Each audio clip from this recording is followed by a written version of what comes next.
ফেরাউন পানিতে ডুবে মরে গিয়েছিল, এই কথাটি তো আমরা সবাই জানি। তখন যদি সে একটা ভুল না করত তাহলে সে পানিতে ডুবে মরত না। ফেরাউন মুসা আলাইসাল্লামকে মারার জন্য সে উঠে পড়ে লেগেছিল।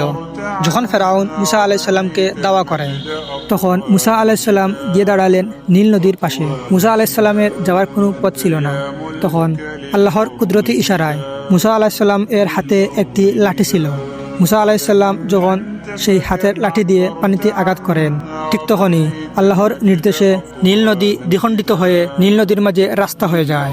মুসা আলাইসাল্লাম এই নীল নদী পার হয়ে যান। ঠিক তখনই মুসা আলাইসাল্লামের পিছনে ফেরাউন।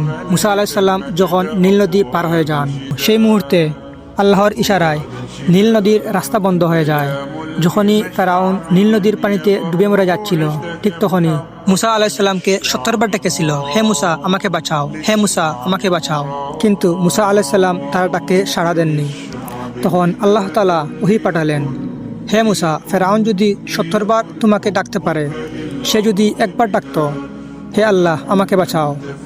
আল্লাহ তাআলা বলেন, আমার ইজ্জতের কসম, আমি তাকে ভালোবাসে সাথে সাথেই টেনে নিতাম। তাহলে একবার ভাবুন তো আল্লাহ তাআলা কতটুকু দয়ালু।